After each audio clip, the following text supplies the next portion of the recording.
哎，大家伙儿早喽！11月10号，星期一，新的一周，天亮的越来越晚了。今天晚上应该是高驰发布 PACE 4，我争取能赶上视频，应该问题不大。昨天在这边有冈山马拉松，冈山马拉松每年大家都爱报名，我今年没中签儿，队友们去了好多，特别恭喜我们的队友们，成绩都非常好。田中女士跑了女子第2，而且她是特邀的那种，就是还是说我不知道那怎么说那个词儿，就是所有运动员都等着出发的时候，他们几位才被领到第1排出发那种。然后藤冈先生，我们跑团又多了一位破240的选手，而且跑到了我们所有人的成绩的第1名，跑了2小时37分17，好像是。然后另外几位先生基本上2小时45分0几，2小时45分10几、20几，特别棒。而且昨天下雨，昨天整个关西这一片都下雨，条件还不是特别好。2小时37的那位先生跑了负分割、负配速，但是今天我还是想跟大家分享一下负配速这件事情。I set new PB. Yes， 大家看237. 藤岡さん、藤冈先生，2時間37、17。Yeah. Yeah, Lisa. ナイス。 Yeah, ありがとう。ナイス。めちゃ感謝。田宮さん、2時間45。はい、Thank you. 2小时45，太棒了。今天刮风了，可能风声比较大，刚和朋友们分开。大家这次真的特别棒，看看下周的神户马拉松。对，神户马拉松就是这周日了。我这个北京之后刚刚慢慢恢复，又开始要减量了。所以如果你1个月2场比赛，这1个月的训练就不会系统。所以马拉松训练就是赛季，然后训练季，赛季，训练季，就是这样。像今年开始参赛比较多，就是慢慢适应。因为以前我不这样，以前参赛很少，所以大部分时候我都是训练季，或者说在一个逻辑，在一个节奏上吧。昨天藤冈先生是负分割，他前半程好像是119，后半程118。然后那天我也看我的弹幕，有人说我的北马前半程118，后半程120，为什么不反过来就好很多？首先就是其实所有事情都没有为什么不，因为如果真的可以为什么不，并且这个不是后边接的东西是对的，或者是可以做到的，或者是当时想到的，那就不会存在为什么不这个问题了，对吧？这是个人观点。然后就是关于负分割，就我有个不成熟的思考，这些年才有的。以前我也是总会想一些虚无缥缈的东西，就是有神奇的人，有神奇的事情发生，这些东西在鼓励我们。但是马拉松这个事情教会我的就是1分耕耘1分收获，1分能力1分成绩。就是大多数情况下，跑出负配速的人，其实他的最好成绩还能更快。这个在我们普通人里更多一些，是因为大家不太好非常准确的去判断自己这场比赛的水平，或者现在的水平去定义起跑的速度。专业运动员里不多，但是也有。你看吉普图姆那个的原因，最后不是也在分析，或者也爆出来说，就是其实是因为 Pacer 一开始的目标带的有些慢，也就是这样。就是对他们来说，其实跑出负配速，除非就差几秒，否则的话基本上都是还能更快的。因为越到后面越累，越到后面越慢，或者越到后边压力越大，是自然的事情，是正常的。而越到后边越快，越到后边越不累，越到后边越有劲儿，是不自然的。我觉得马拉松跑多了，人们就不管在跑步上，还是在生活上，还是在任何事情上，都会越来越不相信那些传说中的东西，或者可能的超自然的事情，因为这些人明白，这个东西不现实，明白说，哪怕真的是负配速，也是努力咬牙干出来的，也是努力最后可能才全程匀速，最后2公里冲刺加速顶上来的。那说的好听，说最后加速拼一拼，但真的不是那么容易的。你看我的比赛里，唯一的就不是娱乐跑，最后还能冲刺的马拉松，就是这次北京马拉松。我说的不是娱乐跑，就是不是娱乐跑的成绩。这次北京马拉松没有100%全力以赴，就不像大阪马拉松那样。但是呢，其实身体上也差不多全力以赴了。但是最后我能冲刺个几百米，1公里可能差不多。其实我真正开始慢慢加速是从最后4公里开始的，但是不明显，就是这样。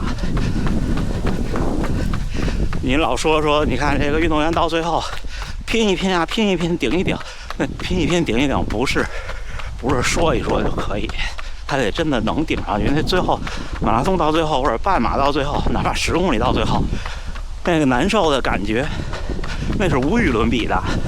你看上2周那个上海的10公里精英赛，我风怎么这么大呀？对不起啊，那声音可能不太好。那10公里精英赛最后那个终点在一坡后头，导致看不见拱门，好多人到那个坡那儿就崩了，心态就炸了，再也冲不动了，对不对？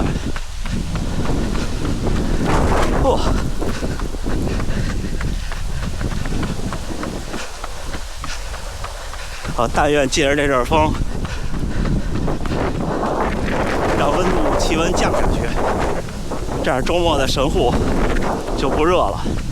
昨天整个关西这一片下了1天的雨，所以说了这么多，结论是什么呢？结论是我不推荐任何人在比赛中去故意跑负分割。这个是第一，故意不了，好多东西都是机缘巧合。第二是，如果你故意跑负分割，你肯定是跑不出自己当前的最好成绩的。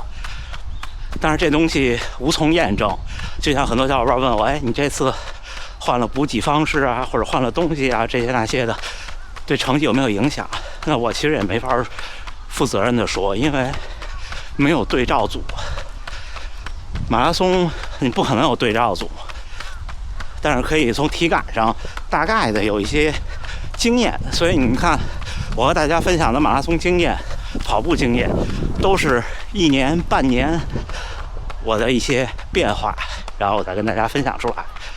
昨天下午上线的会员节目，大家可以看一看，那个是我少见的能说得这么完整的马拉松的经验。差不多10年吧，总结出这些。从跑步开始11年多了，首马到现在10年多了，确实会有不一样的看法和观点。就很多东西其实都是这样。然后就是你说那比赛中我就跑出负分割了，是有这种情况的，我也跑过。但是我现在回忆的那些，当时你会觉得哇，我无所不能，我到后边越来越有状态，越来越好。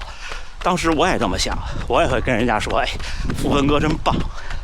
但是现在再去回看，就觉得很遗憾，就是前半程如果是20，后半程是18，那你很有可能可以跑到前半程是18，后半程是19。我不知道我能不能说清楚我的这个观点，就是你差不多你负分割那个时间，可能还能再快你前后半程差的那个时间的1多半，只不过就是你可能不跑负分割的时候，正常去努力拼的时候会比较累，但是也正常啊，因为你肯定是成绩越好，越累呀，对不对？就跟那天小伙伴分析我说，我只要每公里再快0.5秒我就 PB 了，是一个道理。你说10几秒在42公里里不算什么，对不对？但是你没拼或者说不拼，那就是你就能力就到那儿了。讲道理吧，我都不用每秒，就每公里0.5秒。那我从最后18公里开始，每公里快1秒，行不行？你现在让跟我说，那肯定行。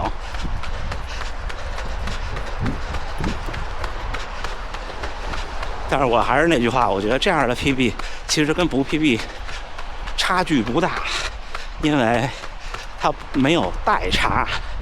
这个跟你拿电脑跑分似的，但这次36800，下次36802，那好像是不一样了，又好像什么都一样。我没觉得我现在有代差，而且你不可能每场比赛都像年初那场大阪那样当目标赛事那么去拼。就这场北京，我大概放了5%，这样去跑，我的整个的恢复都不太好，就不像说我去年那个奈良和台北那个背靠背，那个我完全没事儿，2场2小时51，就完全没事儿，就这么回事儿。哎，小伙伴们，11月10号星期一清晨，训练结束，15公里轻松跑，15公里跑了1小时20。比赛中的15公里50多分钟，是不是差距还是挺大的？所以训练和比赛是不一样的，但是仅限于差不多马拉松跑进2小时50以后的小伙伴。当然我说的就是我的体验，或者我周围认识的人、见过的人，基本上要么就是在2小时50以外的小伙伴们，大多数时候训练还都是比较快，这个是再正常不过的事儿。还有一种类型就是跑龄比较少，就是还没有积累足够的里程数。你比方说看台湾的那位王先生，那位在台湾生活的上海人，他1年2年跑进了241，今年我估计不出任何意外的话破240了。就是他平常练得多，1个月500多公里，但是因为整体跑的还不多，所以现在还是慢不下来。也就是他平常给我发的好多训练都特别快，差不多就是我2020年、2021年的样子，这个很正常，不用担心。今天借着跟大家分享腹黑素，分享我们这些队友们的喜悦的这个机会，也跟大家多分享一下。我觉得马拉松教会我们的就是平静和理智的去看待各种的传说。好吧，那就这么着。最后还是祝大家能努力生活，健康平安。今天晚上等着他吧，咱们下回再见。